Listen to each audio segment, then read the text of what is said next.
So last time we talked about regular events and singular events. Now we're going to be talking about compound events. Before we do that, let's talk about the idea of complement. So the complement of any event is going to be denoted if the event is E, complement is going to be EC, like that, where it looks like it's kind of like an exponent if you know a little bit more about math. And so EC, the complement of E, consists of all the outcomes in which E does not occur. So we can kind of think of complement as the opposite, right? So let's just think about this. If we said that the event E is everybody in your room,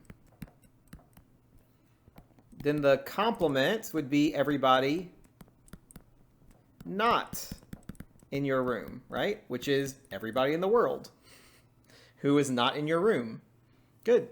If we said, and we can use different letters, right? So if we said A is everybody sitting, then the complement of A would be everybody not sitting. So this could be standing, this could be crouching, whatever, right? If we let B be all boys, then the complement of B would be all not boys. Making sense? All right. So let's look at the first example. 1,010 United States adults were surveyed and 202 of them were smokers. So let's let E be randomly selecting a smoker. So let's find P of E. So remember, this means the probability of E. So that's the number of people who smoke, which is 202, divide by the total. And when we divide that out, we get 0.2.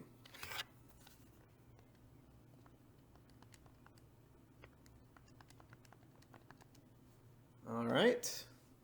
Now, let's look at P of EC. So EC is the complement.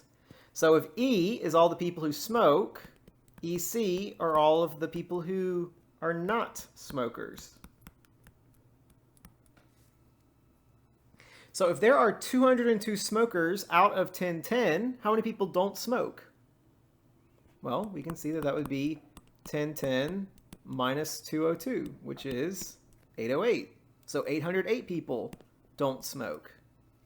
So that would be 808, the total people who don't smoke, divide by the total, which is 0.8. All right. Now, if you also notice, what percentage of people smoke? So we can see that this is 20% of people smoke. So if 20% of people smoke, what percentage of people don't smoke? Well, that would just be 80%, right? 100 minus 20, which is, again, how we can get that. So that's another way you can think about that. We'll talk about that again a little later. All right, number 2. If you flip a coin 3 times, what's the probability of not getting all 3 the same result? So how many ways are there of getting 3 of the same result if you roll a coin 3 times or flip a coin 3 times? Well, you can get heads, heads, heads, and you can get tails, tails, tails. So there are 2 ways of getting it out of a total of 8, right? Oh, sorry. Well, we know it's out of 8, but if we want not getting all of the same. So since there's 8 possibilities, we talked about that in the last video, minus the 2 ways that you can get the same result, then that is 6. So 6 ways of getting some combination of heads and tails, divide by the total, and we get 0.75. And if you don't remember, we can actually write them all out. So remember, it was, if you do the sample space, you have your little bracket. So heads, heads, heads, tails, tails, tails. You can have heads and 2 tails, where heads is first, heads is second, heads is third. And then you can have tails and two heads, where the tails is first, second, and third. So we can see pretty clearly 8 possibilities, 6 of them have some combination of heads and tails. All right, let's talk about the idea of mutually exclusive, also known as disjoint. So if things are disjointed, then they have nothing in common, right? They cannot occur at the same time. So that's just what we say. They have no outcomes in common. If we think about a Venn diagram, right? If this is an event and this is an event, this is what disjoint would be, right? There is nothing in common. So not disjoint, not mutually exclusive, would look like this kind of Venn diagram, right? Well, there's something in between. There is something in common. That would not be disjoint, not be mutually exclusive. All right. So example number 3. Let's determine the following are mutually exclusive. So Democrats and Republicans. Can you be a card-carrying member of the Democratic Party and the Republican Party? No, you cannot. So are they mutually exclusive? Are they separate? Are they disjoint? Yes, right? They cannot occur at the same time. Now, you don't have to be either, right? But you can't be both. You can't both be a Democrat and a Republican. All right? Can you own a gun and own a computer? Yes. So then are they disjoint? Are they separate? No, they are not. So it is not mutually exclusive. Asking someone out on Twitter, asking someone out in French. Can you do that at the same time? Yes. So then are they disjoint? Are they mutually exclusive? Can they occur at the same time? Are they separate? They're not separate. Arriving late to class, arriving early to class. Are they mutually exclusive? Yes, right? You can't typically arrive early and late to class. It's one or the other. Passing a drug test screening, failing the same drug test screening. Can you do both? No, you cannot, right? So then are those separate events? Yes. They're two different things. You either pass it or you fail it. You can't do both. Believing in UFOs, believing in fairies. So you can believe in both, right? So then are they separate? No, they are not. So it is not mutually exclusive. Event A and event AC.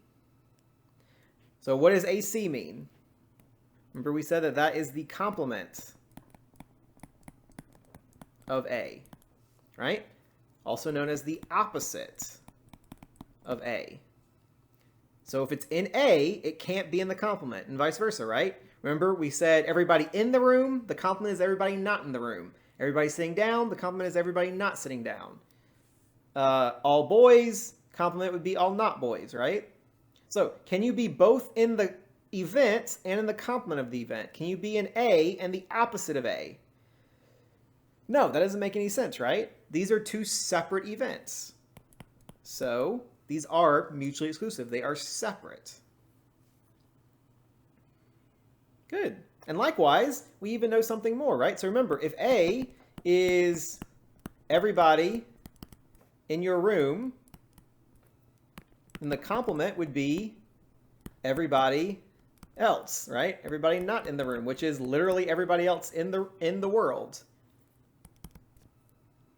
So if we take the probability of an event and add it with the probability of its complement, we get everybody. And remember, the probability of everything is just 1, 100%.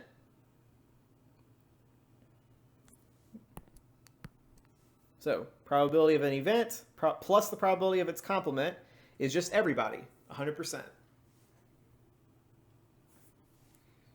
Now, doing some simple math, right? If we wanted to isolate, if we wanted to get P of AC, right, the complement probability by itself, what can we do?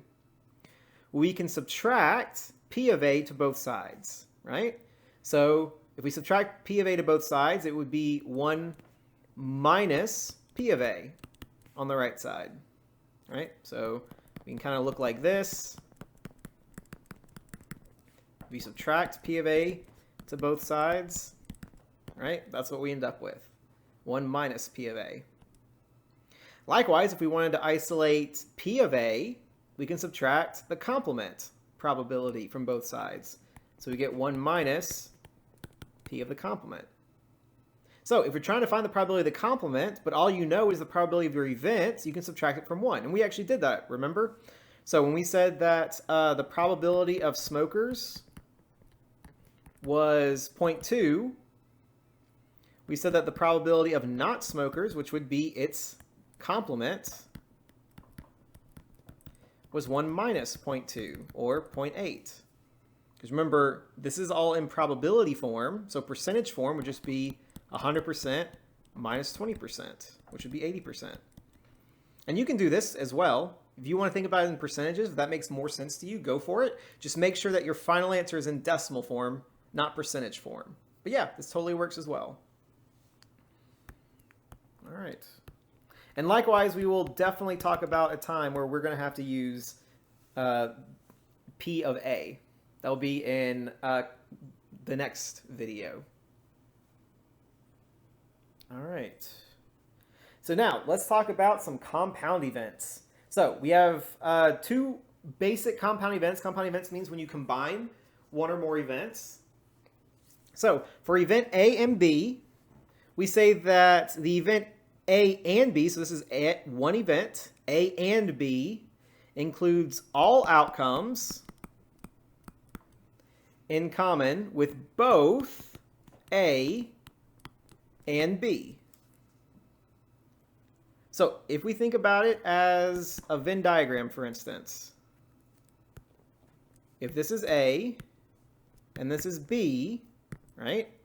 This area right here is A and B.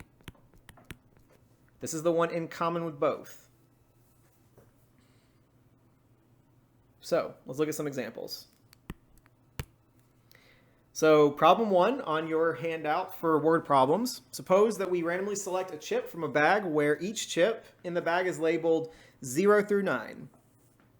Let's let A represent the event choosing an even number, and let's let B be the event choosing a number that is at most 5.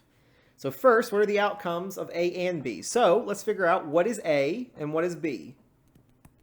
So A is the event of choosing an even number. So out of here, right? So since it's talking about an event, we need to have our braces. So even numbers, right? That's going to be 0, 2, 4, 6, and 8. So basically an even number is if you can divide it by 2 and get a whole number, don't have a decimal, then it's even. And we can do 0 divided by 2, which is 0, 2 divided by 2, 4 divided by 2, so on and so forth. So that's A. Let's look at B. So B is choosing a number at most 5. So what does at most 5 mean? What are the numbers that are at most 5? So let's think about this. If you if your mom says you can have at most 5 cookies, if you have 4 cookies, are you going to be in trouble? No, because 5 is the most, right? If you had 6 cookies, would you be in trouble? Absolutely. If she said you can have at most 5 cookies and you had 5 cookies, are you okay? Did you get in trouble? No, right? 5 is still at most 5. So at most 5 means that 5 is the most it can be. So anything less than that is also acceptable. All right, so B is going to be 0 through 5. Yeah, that concept of at most and at least are going to be very important that you understand in this class. I was going to come back over and over again. All right, so let's look at A and B. So using our braces, what are all the ones in common? So we can see A and B both has 0. It both has 2. And it both has 4. So the event A and B is 0, 2, and 4. So let's compute the probability of A and B. So just like we talked about in the last video, so the way to find probability is you take how many is in your event, divide by the total. So in our event, we have 3 numbers. So 3 divided by How many total numbers are there? So you might be tempted to say 9, but remember we also have 0. So there's actually 10 numbers there. So 3 divided by 10, which is 0.3. All right, let's skip C and D for now, and let's go to problem number 2. Suppose we randomly select a chip from a bag labeled 0 through 9. Let's let E represent the number of choosing at most 2, and F represent the event of choosing at least a number, or choosing a number that is at least 8. So find what A, E, and F is. So remember we said at most means 2 or less. 2 is the most it can be. So it can be 2 or anything less. So 0, 1, and 2. F. So if it's at least 8, then 8 is the least it can be. Right? So 8's the smallest number, and then anything bigger than that. So if we're talking about E and F, remember this is going to be everything in common. So what's in common with E and F? Nothing, right? There's nothing in common with both of these. So this would just be the empty set. And you could just write it like this: open brace, ending brace. Nothing inside. All right, so let's compute the probability of E and F. So remember, that's the number inside E and F divided by the total. So how many numbers are in E and F? There are none. So that's just 0 over the total of 10, which is just 0. Skipping C and D again, let's go to problem 3. So suppose a single card is selected from a standard deck of 52 cards. Let's let K be drawing a king, and let's let D be drawing a diamond. What are the outcomes, what is the outcomes in the event K and D? So if you're not familiar with a standard deck of cards, I would just suggest Googling it right now, making sure you know what are all the cards in a standard deck of 52 cards. After you're done with that, or if you are familiar with it, let's actually talk about what are the events. So K is drawing a king. So what are the kings in the deck? We have a king of spades. We have a king of hearts. We have a king of diamonds. And we have a king of clubs, right? All right, let's talk about all the diamonds. So what are the diamonds? So we have an ace of diamonds. We have a 2 of diamonds, 3 of diamonds, 4 of diamonds. It goes all the way up to a 10 of diamonds. Then we have a jack of diamonds, a queen of diamonds, and a king of diamonds. All right. So what would be the event K and D? How many cards are in common with both? Well, this would just be the king of diamonds, right? King of diamonds is a king, and king of diamonds is a diamond.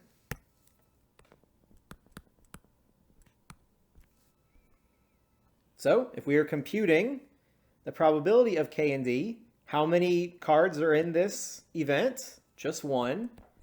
Out of how many cards total? 52 cards. So when we divide that out, we get about 0.019.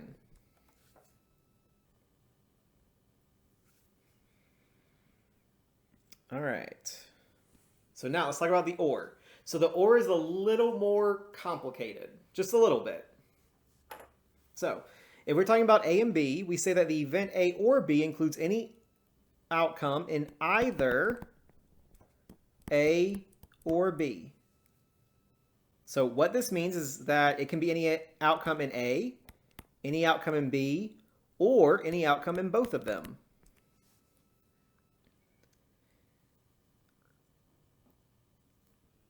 The trick here is to make sure that you do not count the same outcome multiple times. So if we looked at that Venn diagram again, right? This is A, this is B. So A or B is going to be any of these outcomes, right? This whole thing is going to be A or B. Now, the reason why some students get this incorrect is because what they do is they count all of A, and then they count all of B, and then they divide. But if you count all of A and all of B, what have you counted twice? You've counted everything in A and B twice, right? So we need to make sure that we're counting things in such a way where we're not double counting. So if you've already counted in A, so the correct way to do this, right? If you count everything in A, then just make sure that you're only counting what's left over in B. Don't double count, because that will get us everything, right?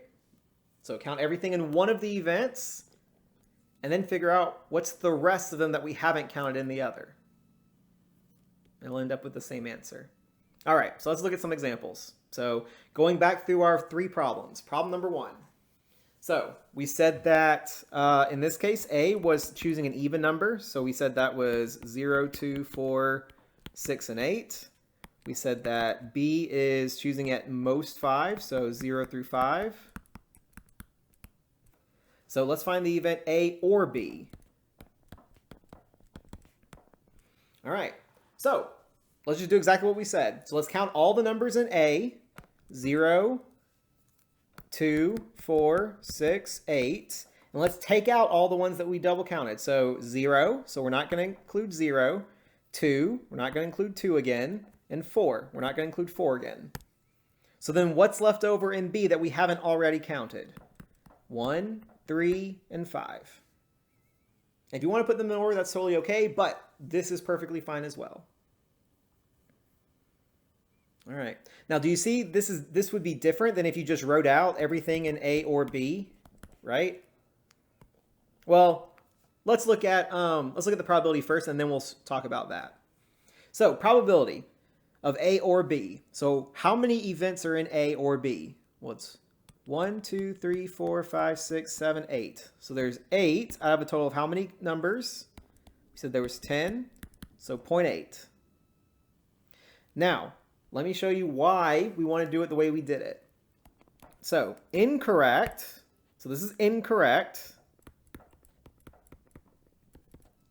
So if we did A or B and just writing out all the numbers in A and all the numbers in B, right? So 0, 2, 4, 6, 8, 0, 1, 2, 3, 4, 5.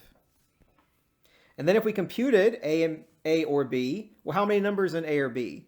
1, 2, 3, 4, 5, 6, 7, 8, 9, 10, 11. So there would be 11 out of 10 numbers. But does that make any sense? If we only looked at 10 numbers, right? There's only 10 numbers in a hat. How can we take out 11?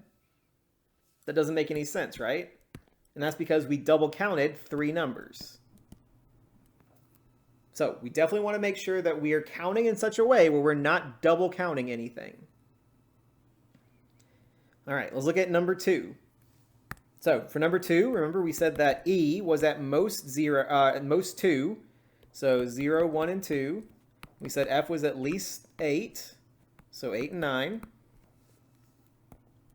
So then E or F would be, so let's write out all the ones in E. 0, 1, and 2. Are there any in common with F? Nope, so we're good there. And then 8 and 9.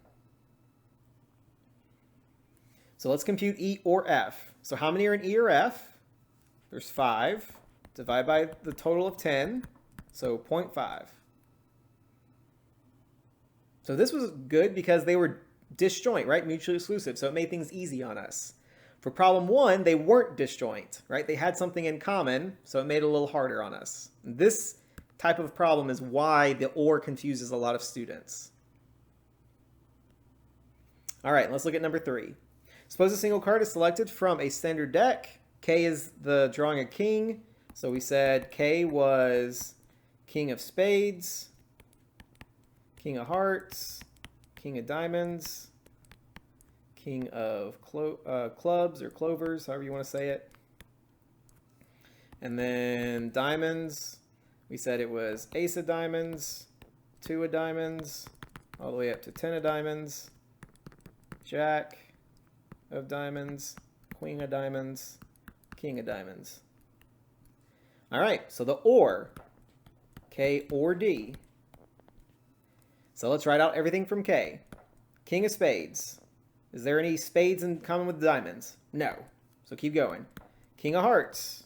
Anything in common with the diamonds? Nope. King of diamonds. Anything in common with the diamonds? Yeah. The king of diamonds. So we want to make sure not to include this one a second time. And then we get king of clubs. All right, since we took out everything in common, we just write out all the other numbers. So we got ace of diamonds, 2 of diamonds, 3 of diamonds, 4 of diamonds, 5 of diamonds, 6 of diamonds, 7 of diamonds, 8 of diamonds, 9 of diamonds, 10, jack, and queen. So let's compute it. So how many numbers do we have? So 1, 2, 3, 4, 5, 6, 7, 8, 9, 10, 11, 12, 13, 14, 15, 16. So there are 16 numbers in there. Divide by the total of 52 cards in a deck. And we get 0.308. All right. If you have any more questions about that, I do have another video for some extra problems. You can also do the activity that I gave for that video. Try to do it on your own and see if you get the same answers. As always, if you have any questions, let me know.